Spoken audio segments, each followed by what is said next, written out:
Just I'm gonna share my screen, then let's get started. All right.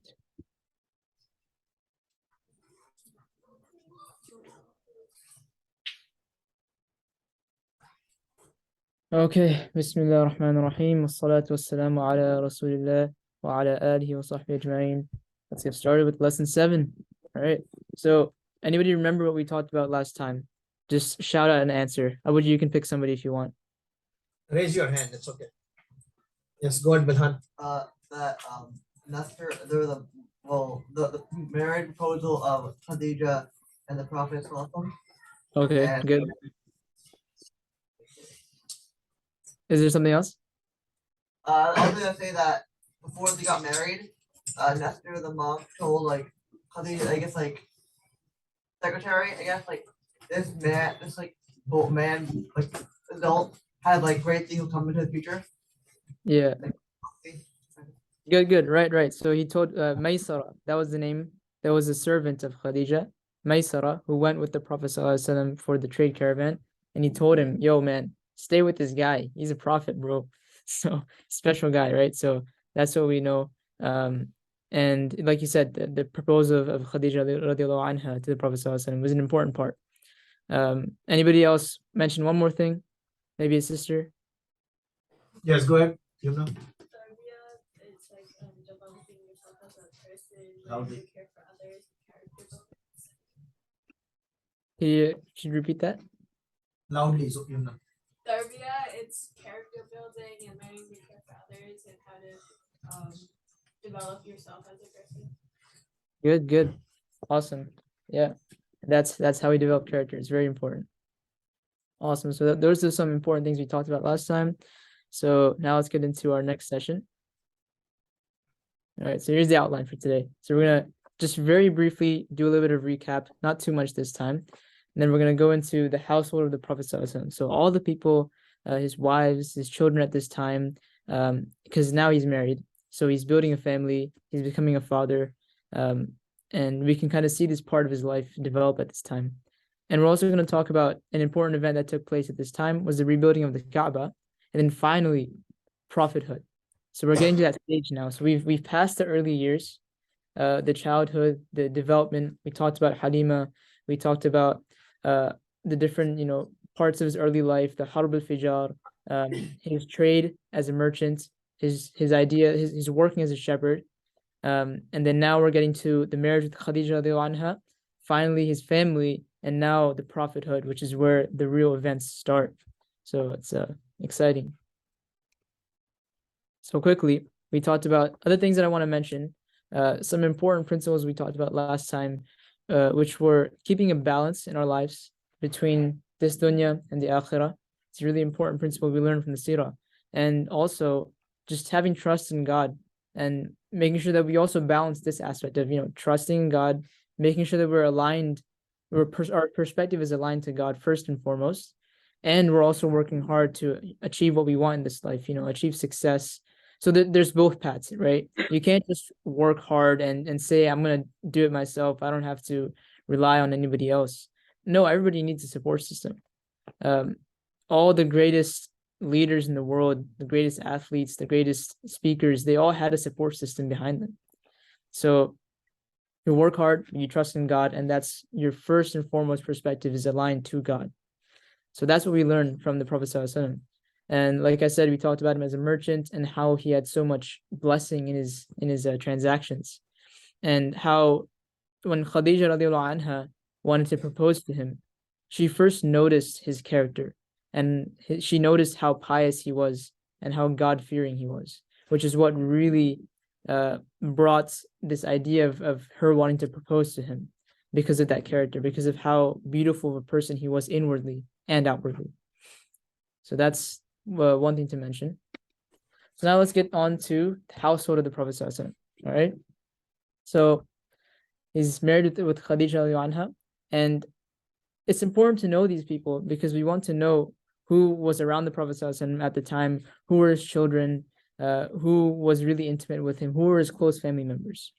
Because oftentimes we say, وَصَلَّى عَلَى سَيِّدِنَا مُحَمَّدٍ وَعَلَى آلِهِ وصحبه وسلم. So like his family too, right? So we send blessings, we send prayers upon his family, as well as him and as well as his companions. So first we have his son Al-Qasim. And unfortunately, Al-Qasim dies before his second birthday. So he dies very, very young. And you can just imagine how much grief this causes the Prophet ﷺ. And for this reason, oftentimes in the Arab society, they used to have nicknames for people. So based on your first son, usually, you would be called Abu al something. So Prophet ﷺ was called Abu al-Qasim because that was his first son's name. Next, we have Zainab, who was his eldest daughter. And she was born about 5 years after the marriage of Khadija, radiallahu anha. Some things about Zainab, and they all have different stories. All these sons and daughters, they all have different paths and unique stories. Zainab married Khadija's nephew, Abu al-As ibn Rabi'a. You don't have to remember that name, but just remember that there's a different relationship here, that she married Khadija's nephew, her mom's nephew. And then one thing about Zainab is that she also died early. She was attacked during the Hijrah. So 8 years after they migrated from Mecca to Medina was when she passed away. And then next we have Ruqayya, also a daughter of the Prophet ﷺ. She was 3 years younger than Zainab. So Zainab is the eldest, and then you have Ruqayya 3 years after her. And another thing about her is that she also passed away very early. So you can see how the Prophet ﷺ, he's losing all of his children. He's lost, during his lifetime, as we see right now, he's lost at least 3. One thing to know about Ruqayya is that she was engaged to Abu Lahab's son. So if you guys know about Abu Lahab, he was a uncle of the Prophet ﷺ, but he was also a really staunch enemy of Islam. When the Prophet ﷺ brought his message out, Abu Lahab, his own uncle, was really, really against the Prophet ﷺ. So this relationship will be important when we look at it later. But just know that one of Prophet ﷺ's daughters was engaged, not married completely, just engaged to Abu Lahab, his uncle's son. And like I said, Ruqayya, she also passed away very early, unfortunately. And then a few other children of the Prophet ﷺ, Kulthum, another daughter, she was 5 years younger than Ruqayya. And again, she also passed away very early. So it's difficult for the Prophet ﷺ to lose so many children. Then finally, Prophet ﷺ has Fatima, and we've probably heard of Fatima radiallahu anha. She married Ali ibn Abi Talib, and Ali is also an important figure. He was a member of the Prophet ﷺ's household, and they had 5 children. So they had Hassan, Hussein, Muhsin, Zainab, and Kulthum. And now we'll get to a really interesting story. Zayd ibn Haritha was also a member of the household of the Prophet ﷺ, but he wasn't a blood son per se. He wasn't a real son of the Prophet ﷺ. He was actually an adopted son. And so his story is very interesting. He initially was a gift from Prophet ﷺ's wife, Khadija, radiallahu anha, and he was brought from Syria. So he wasn't in Mecca, he wasn't in Medina, he wasn't even in Saudi Arabia at that time. He was in Syria, a completely different place. And remember how we talked about a lot of caravans went to Syria. The Prophet ﷺ himself went to Syria for trade. So Khadija's uncle, he goes to Syria, presumably for trade, and he buys Zayd at the market. And so we would think, okay, how can you buy a human being at the market, right? It's kind of weird. But at that time, the servant or slave market was still active. So people were still selling slaves, servants were still being sold, and that was kind of, a societal norm at that time. So Zayd himself, he was unjustly taken and sold into slavery. And just remember that, because that'll be important. He was not necessarily from a low-class tribe. He was actually a noble. So it makes it even more important that he was really unjustly taken and then sold. And of course, Khadija's uncle did not necessarily know that he was unjustly taken, but he bought him and he gave him to Khadija radiallahu anha. And he said, this is my gift to you. I hope that he'll be helpful for you. You know, he could help you with chores, with the work in the house and whatnot. So he becomes a member of Khadija radiallahu anha's family. And when Khadija marries the Prophet ﷺ, she gifts him to the Prophet ﷺ. And from that moment on, he ﷺ treated Zayd like his son. The moment he got him, he freed him. And he said, you can do what you want. You're not a slave anymore. You're not a servant. I freed you. And so he says, I'm going to stay with you. And at this point, Prophet ﷺ names him Zayd bin Muhammad, like he actually makes him his own son. And he says that he declares, basically publicly declares that this is my son. I've taken him into my family. And it will be important. Later on, we'll know that this is actually not allowed. Allah subhanahu wa ta'ala, he basically abrogates it, or he cancels it. So he sends a rule and says that, no, you can't really do that. They have a previous father beforehand, so you can't just take an adopted son and make him like your real son. It's still an adopted son. So the story gets very interesting here. Obviously Zayd has his own family, right? He has a father, and the father of Zayd was very, very disturbed. He was yearning for his son. He searched all of Arabia. He would think about Zayd every day, and he kept searching for him. And eventually he learned that Zayd was in Mecca. So he traveled to Mecca, and after searching and searching more, he learned that he was in the house of a man named Muhammad sallallahu alaihi wasallam. So he came to that house and he knocked on the door, and the Prophet sallallahu alaihi wasallam and Khadija, they opened the door and they say, how can we help you? So at this point, he's kind of telling a story. He's praising, first of all, Muhammad sallallahu alaihi wasallam.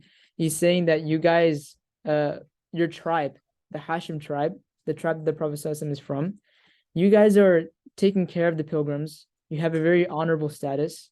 You take care of the Kabah, and you guys have a large social status. And I'm coming here fleeing for the freeing of my son. You have my son, and I will pay anything it takes to get my son back. I'll pay any ransom. I'll do anything for you. An important thing to mention is that the father, he didn't come demanding and saying that you Muhammad stole my son. He didn't say that. Instead, he came pleading, and he said he would pay any price. So that just shows that the Prophet ﷺ didn't do anything unjust here.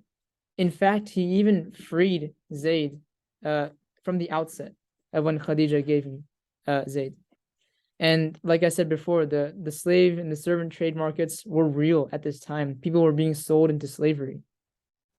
So the Prophet immediately freed him and said he can do what he wants. And Zayd chose to be with the Prophet ﷺ. So this event is happening.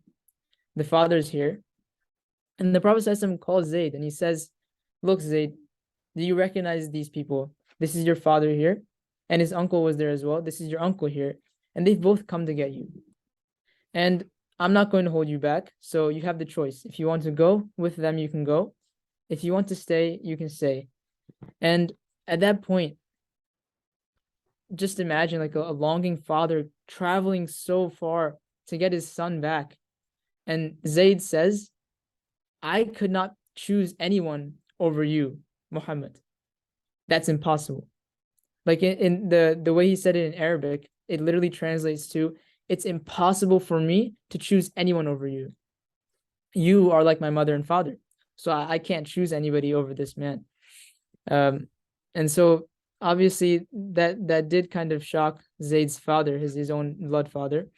But he stayed with the Prophet ﷺ, and that's important. One of my teachers gave a khutbah about this topic, about Zayd ibn Muhammad.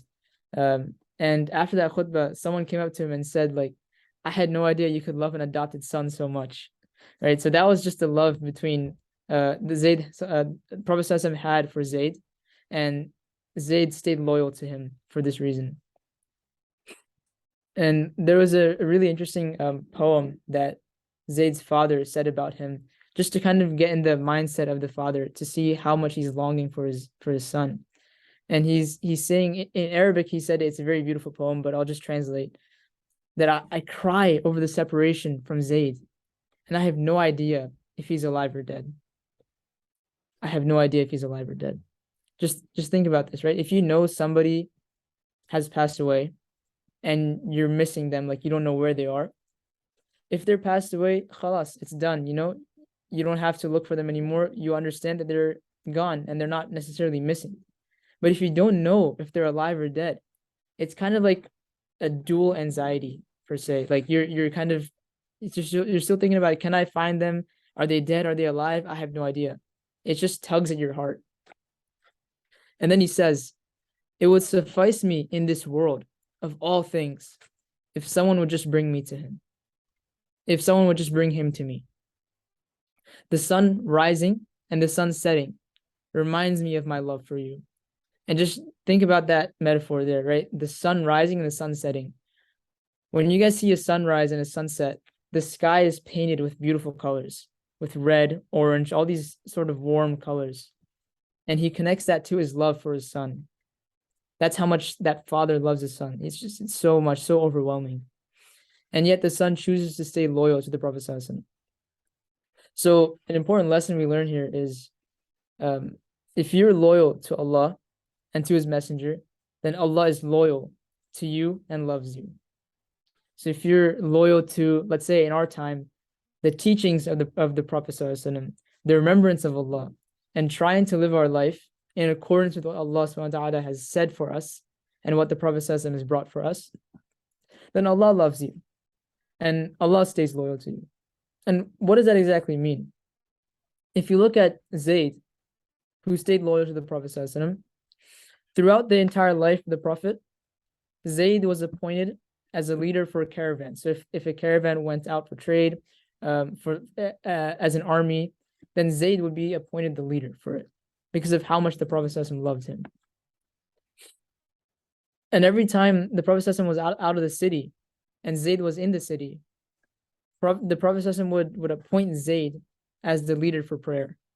So that's just an example of how, you know, the Prophet ﷺ stayed loyal to Zayd because of how much devotion he showed him. And we may get to this later on, but Zayd married Ayman, who was also a very important figure. Ayman. One thing about her, just quickly, is that when the Prophet ﷺ lost his mother when he was very young, Ayman was the one who took care of him. So he said about Ayman that she's like my mother after my own mother. So he loved her as well. And when he married Khadija, he also set Ayman free because she was also a servant. But going back to the main point, Zayd and Ayman eventually get married. And when Zayd eventually passes away in a battle, so he's martyred in a battle, and the Prophet ﷺ hears about this, you can imagine how much grief it caused the Prophet ﷺ because of the love between the two. And when the Prophet ﷺ went to their house to just help out with Ayman, with Zayd's children when they were grieving, he saw that Ayman wasn't really crying. She was very strong, but one of her kids was crying. And so a companion of the Prophet said, you know, why is this kid crying? The Prophet said that grief is the grief of a lover for a lover. He said in Arabic, هذا شوق الحبيب للحبيب. هذا شوق الحبيب للحبيب. So that's the grief of somebody who loves somebody so dearly. That's what the Prophet ﷺ saw in that house. And you can just imagine, now that we've heard all about this, how much love there is, how much respect there is between this relationship. And another story, this is beyond the life of the Prophet ﷺ now. So we're going into the caliphate of Umar ibn al-Khattab. That was the second caliphate. It was about 2 or 3 years after the Prophet ﷺ when he actually became the ruler. So Umar ibn al-Khattab. And during his rule, he assigned a stipend for all the people in his rule. So he would give them money, just to, financially keep them on their feet. And so everybody would get the same stipend. But the son of Zayd, the son whose name is Usama bin Zayd, he got more than the ruler's own son. And so the ruler's son asked him, like, why are you giving this guy more than you're giving me? I'm your son, right? And Umar ibn al-Khattab, who was a very, very close companion of the Prophet ﷺ as well, he says that the Prophet loved Osama bin Zayd more than he loved you, my son. And the Prophet loved Zayd more than he loved your father, which means me. And so that just shows you one thing is how the Umar ibn al-Khattab was catering towards what the Prophet ﷺ loved. And the second thing is to show just, again, how much love the Prophet ﷺ had for Zayd, for the son of Zayd himself too. And the last thing about Zayd we should know is that he was one of the first converts, and he was very important for Islam. So that's where the story goes. So Zayd stays with the Prophet ﷺ after his father leaves. And the last person that's important in the household of the Prophet ﷺ is Ali ibn Abi Talib. So during this time, there was a drought happening in the area of the Quraysh. And the father of Ali, Abu Talib, who was an uncle of the Prophet as well. So Abu Talib, he's the uncle of the Prophet, and he's the father of Ali as well. They're experiencing a lot of difficulty in caring for their children. It's basically an economic downturn. If you guys have taken economics, you know there's a small depression. So the Prophet ﷺ, he agreed to this uncle to take care of Ali. And now Ali becomes a part of his household. And so he's the nephew of the Prophet ﷺ. And these are the important names that we should know. And this is just a small chart. It doesn't include Ali and Zayd, but rather it includes the wives of the Prophet ﷺ, his children in green, and then his grandchildren in blue. Just to kind of get the picture of things. You don't have to remember all these names. Some of them you can remember if you want. Like, for example, Khadija is a very important person that we should know. The first wife of the Prophet ﷺ, the one who supported him throughout his entire prophethood as long as she was alive. And then the rest of these wives, they come later. These are chronological order. So we'll see as the story goes on how they come into the life of the Prophet ﷺ. And we should also know Fatima, who was, again, a very important figure. She's the only daughter of the Prophet ﷺ, the only child actually that lives after the Prophet ﷺ. So all of his children actually passed away during his lifetime. So he saw them buried in the ground. He saw them, he left them. And then when he left this world, the only child that was left behind was Fatima. And Fatima marries Ali, and they have important children, Hassan, Hussein, Zainab, and so on. So these are just important names to remember.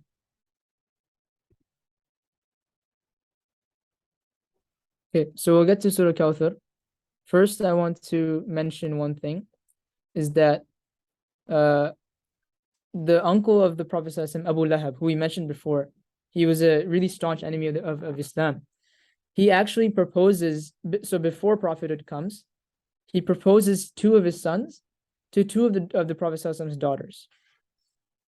So, and the importance behind this is that Abu Lahab, who was actually already a powerful person, and the Prophet ﷺ, who was not necessarily a very powerful person, he didn't have the material wealth, he was not, in a high social status, but he was wise, he was very intelligent, and highly eloquent. So these three things, and people saw these things, and they understood that this person is very special, that the Prophet ﷺ, because of the traits he had, the character he had, and the piety he had, was a very, very special person. And regardless of his material wealth, he was gaining a social status. So it shows that the fact that such a powerful person wanted to, even though it's his own uncle, right? But he wanted to marry into the Prophet ﷺ's family.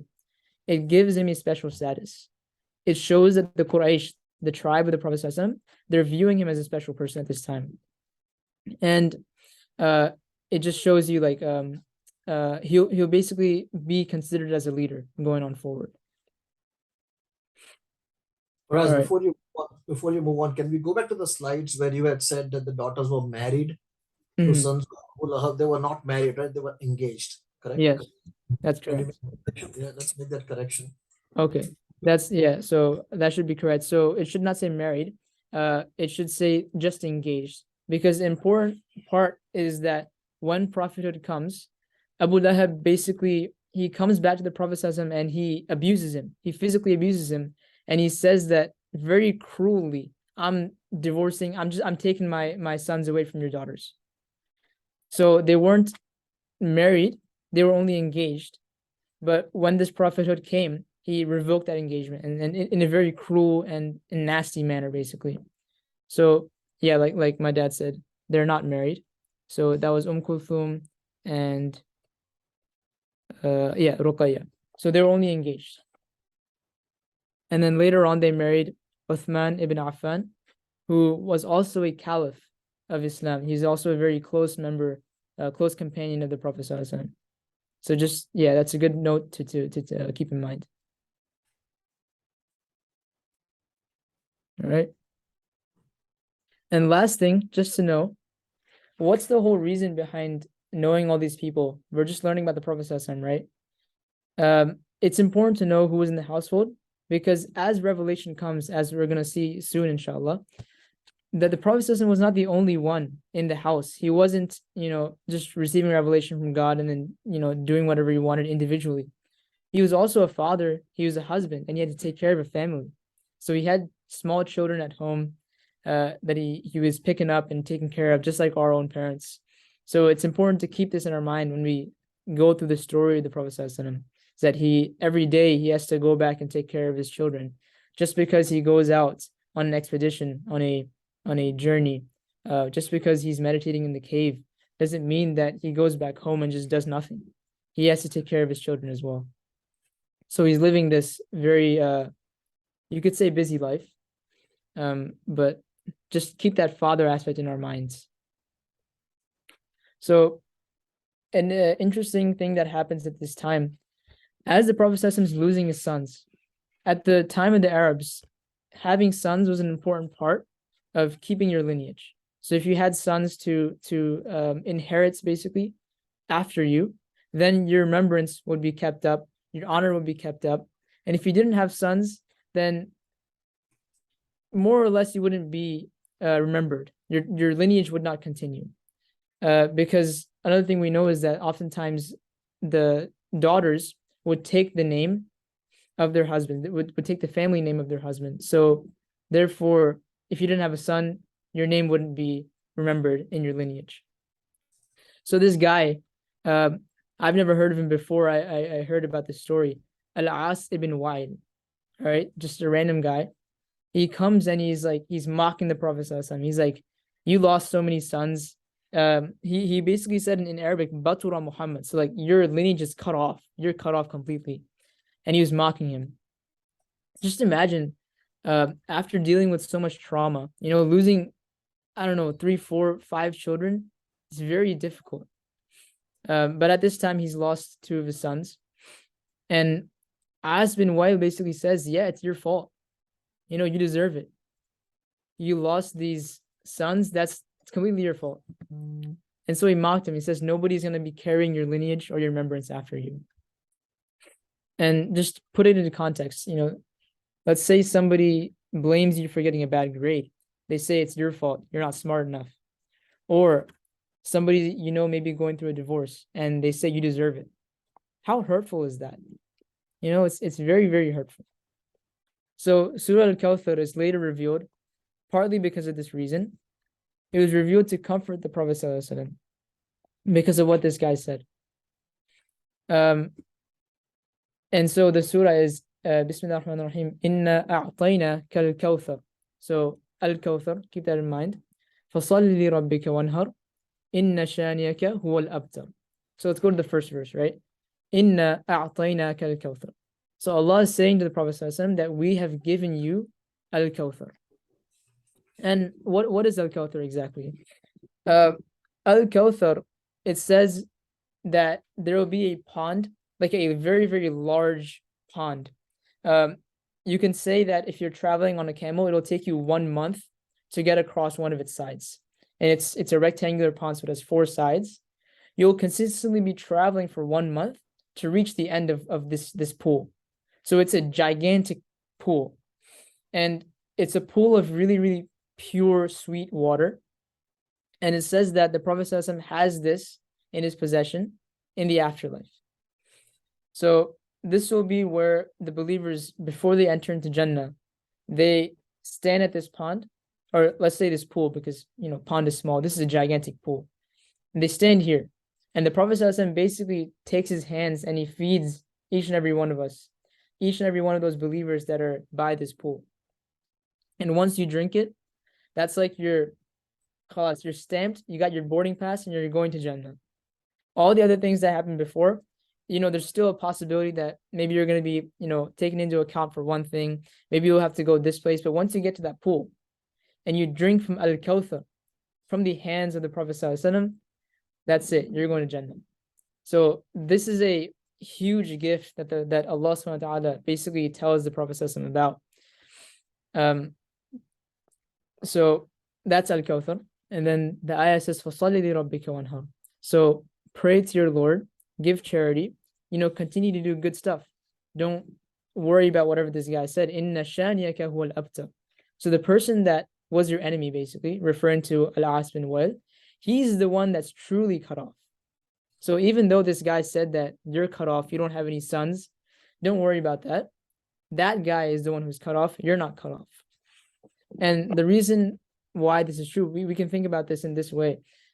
I'm sure none of you guys have heard of this Al-As bin Wail before. Nobody remembers him. The only reason we remember him is because he said something bad about the Prophet ﷺ. But every single day, we're praising the Prophet ﷺ in our salah. In a different surah, Allah says, "Alam nashrah laka sadrak wa wada'na anka wizrak alladhi ankada dhahrak wa rafa'na laka dhikrak." So we raised your mention. So these two surahs are very connected. That you're not cut off, this guy's cut off, nobody remembers him, but everybody remembers you. All the believers remember you, regardless if you didn't have any sons to carry your lineage, right? We raised your mention for you. So it's a very important thing to remember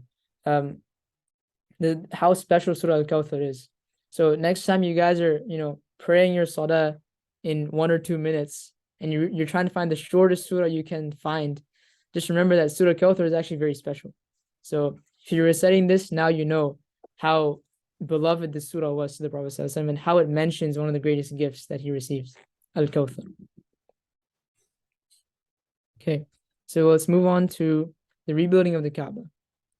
Another very important event that happens during this time is the rebuilding of the Kaaba. And so put it into context, the Prophet ﷺ is around 35 years at this time. And prophethood comes to him at about 40 years of age. So now we're getting very close to that time of the first revelation. So he's 35, and this is the story of the Quraysh rebuilding the Kaaba. Originally, the Kaaba was built by Ibrahim alayhi salam. We know that from previous lessons.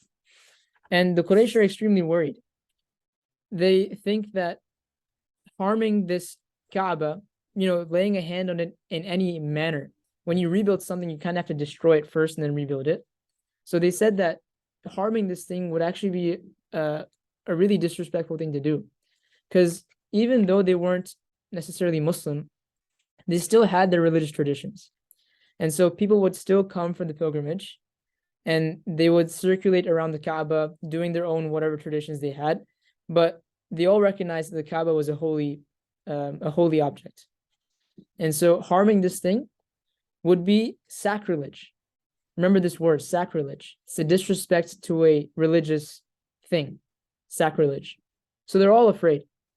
All the elders of the Quraysh, all the tribesmen, they're just kind of debating, and they're kind of thinking like, what do we do? Should we even do this?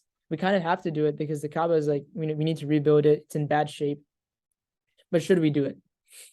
And interestingly, at this time, there's just a really nasty snake that comes out every day as they're trying to deliberate about, what to do with the Kaaba. And so the snake is coming out every day, and eventually a bird comes and snatches it away.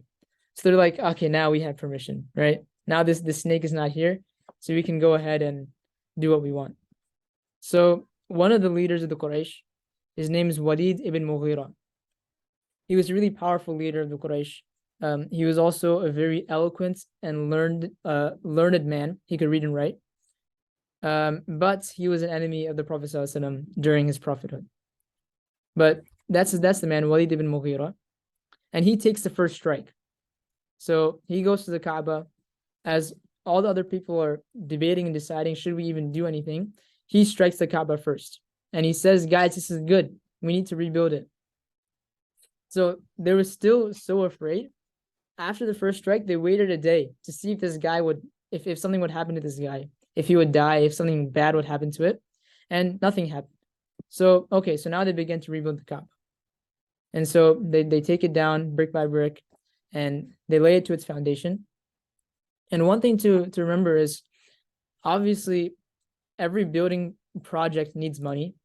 Even like we're building our masjid, inshallah, soon. We also need funds for that. So how did they fund? They collected money from their tribe and they made sure that none of the money was from impure sources. So none of the money was from gambling, alcohol sale, things like that. It was all pure money. And that's just one of the ways that they ensured that they had enough finances for it. And one last thing is how it says over here in this slide, the Prophet ﷺ placed the stone on the Kaaba. So you guys know about this black stone. In our tradition, we know that this stone, it came from heaven and it was put on the Kaaba. So when they're rebuilding the Kaaba, they take it off. And there's a whole debate that goes on about, who's going to put this stone on. They have, at this time, they still have this tribalism. So this tribe wants the honor of putting the stone on. No, I want this honor of putting the stone on for my tribe. And they're at this kind of debate. So just to keep peace, they agree, all the leaders of the Quraysh, all the people that are working on this project, that whoever walks through this door first, this door of the Kaaba first, then we'll let him put the stone on. And sure enough, it was the Prophet ﷺ who walked through the door as a miracle of Allah. And at that time they said, okay, we're pleased with this guy. He's trustworthy, so we'll let him put the stone on. So the way they did it was they had a cloth. They set a cloth down and they put the stone on the cloth. And all the tribe members from different tribes, they had one hand on the cloth, so they carried it together. And as they brought it to the Kaaba, the Prophet ﷺ himself took the stone and put the stone on the Kaaba. So this way, to kind of ensure that there's no dispute, and everybody had a play in doing this act. So if you're in a team, make sure that everybody has some sort of recognition. You don't want to leave anybody out. So that's what happened. The Kaaba is rebuilt, the stone is placed on, and the event happens like that. And the last thing that we wanted to go into is prophethood. But I think it's 8:10. So if we want to end on time, 8:15, we can go with questions and we can just reflect on what we learned today. And we'll probably continue with prophethood later in the next session, inshallah. So I think that's a good plan. So let's stop here. We can pick up this topic next week. Let's open it up for questions and discussion. I want to give you guys just 1 minute. I'll time it. Just talk briefly. Just discuss one thing that you want to perhaps mention in this question session, and then briefly, and then come back at in 1 minute. All right, go ahead.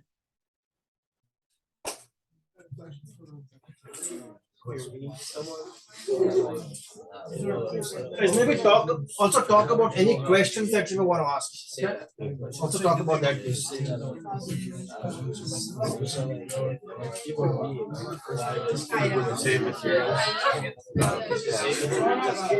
You should ask them. Oh yeah, this kid was good. This guy's me.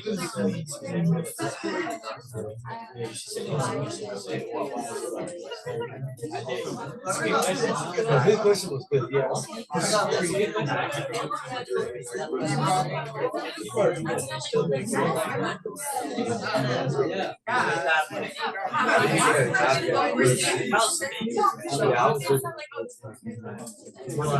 broken. I can get a new one.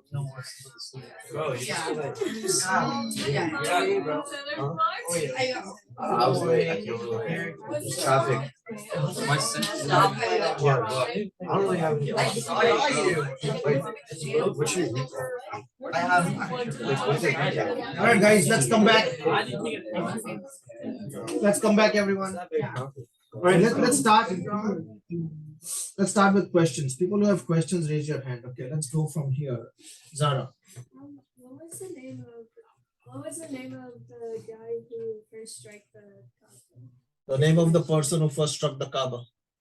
Okay. His name was Walid ibn Mughira. So give me 1 second. I'll just type it on the slide so you guys can see. Let's see. And it's, So it's yeah, very- Walid. it will be very difficult for you to remember all the names. Like, remember the important names, right? I mean, start with that. And obviously, if you remember the important names, then move on to the next set of names, right? But it is, I have always found it very hard to memorize all the names. And then That's right, Aisha, that's you had a question, go ahead. Like, what was the normal age that girls got engaged at? What was the age back in the day when girls got engaged or married? good question. It's very so I don't know too much about this, but from what I've heard, is that there's no necessarily age. Oftentimes you hear that many times girls got engaged earlier.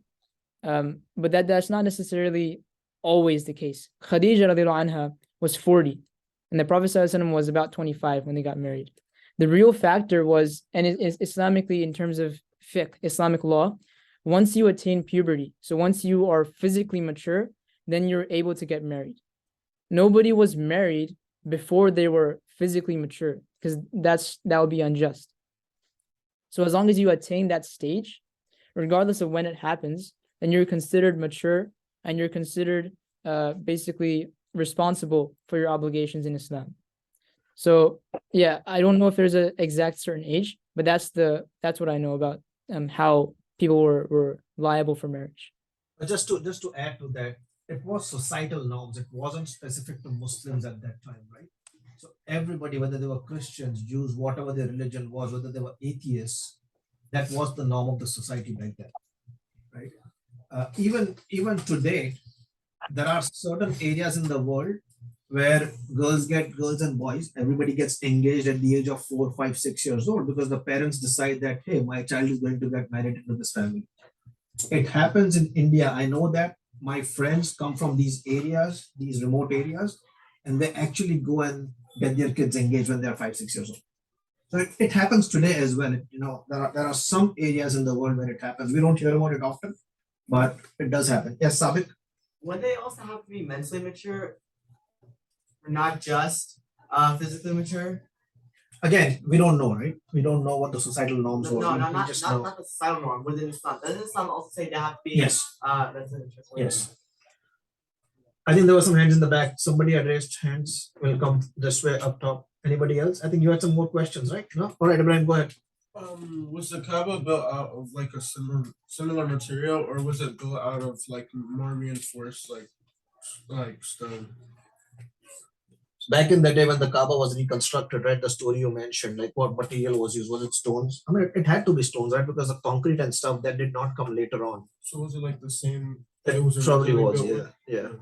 yeah. I'll think about that and let you know. I think based on the Kaaba that Ibrahim alayhi salam built, it was a slightly different material, but regardless, it was I don't think it was any drastically different.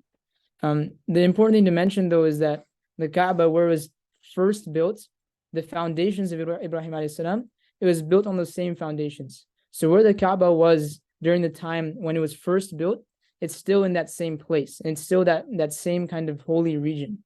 So the area is what really matters. The material, I'm not sure if it matters as much, but I can check for you and let you know. Yes, Milan. So the pool the pool, the sweet pool that had all that like it would profit and enough. That pool, I heard that pool is like when you taste it, it's wider than milk, sweeter than honey. That's true or not? That's true. That's what our traditions say. Yeah, so that's what the majority of scholars say. That's what it looks like. So if you just want to imagine it, right? It's not your chlorine water. It's not that chemically blue nasty taste that you guys get when you're swimming and you accidentally inhale water. It's so sweet, it's sweeter than honey, and it's so pure and white, it's whiter than milk. So just imagine, like, I can't really imagine that, but that's how amazing it is. So that's right. Any other questions? No? Yes, Sabik. Question. How would honey be sweet? Because I think honey was not that sweet. It's pretty bitter. Honey is better? Man, you have a weird taste, bro. I don't know what you're talking about. Honey is sweet to everyone. All right, somebody bring some sweet honey for Sabik next time, okay? I Yeah. don't know where Next, the better honey next, from. yo, next person who's late, you guys got to bring a jar of honey, and then Sabik's gonna stand in front of the camera and eat it and tell me if it's sweet or not. I want to see this happen. Go ahead, Asad. This is pretty off topic, but are combat sports like boxing or like karate or something, are they haram? Because like I've heard some scholars say that if you put yourself in harm's way, like that's not allowed. But Okay, that's a very good question. So, combat sports in the sense of when you're hitting somebody's face, because the face it contains the brain, and that's a lot of our, that's where our thought comes from. That's where basically it's so important. So if you are in a sport where you're hitting the face repeatedly over and over again, obviously that's a detrimental thing to do for yourself and for the other person. You don't want to be in a position where you're purposely hitting somebody in the face, and you don't want to be in a position where you're taking that. So in that sense, I'm not sure if it's completely haram. I don't know this yet, but I can say obviously that it's detrimental and it's not ideal.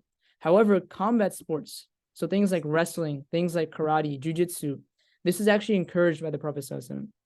The Prophet ﷺ himself wrestled people, and you can hear stories about when the Prophet ﷺ wrestled. There was a really top wrestler in Arabia, and the Prophet basically said, like, I'm gonna wrestle you, and he wrestled him, and the Prophet ﷺ beat him twice. And the idea behind this is that, okay, wrestling is encouraged, physical exercise, and this idea of developing strength in your body, that's encouraged. So that's a good thing to do. And the companions of the Prophet ﷺ would also wrestle. But the part is, don't put yourself in unnecessary danger. So if you can find a balance between these two, you should be good, inshallah. I mean, I do jiu-jitsu as well. I'm doing jiu-jitsu right now.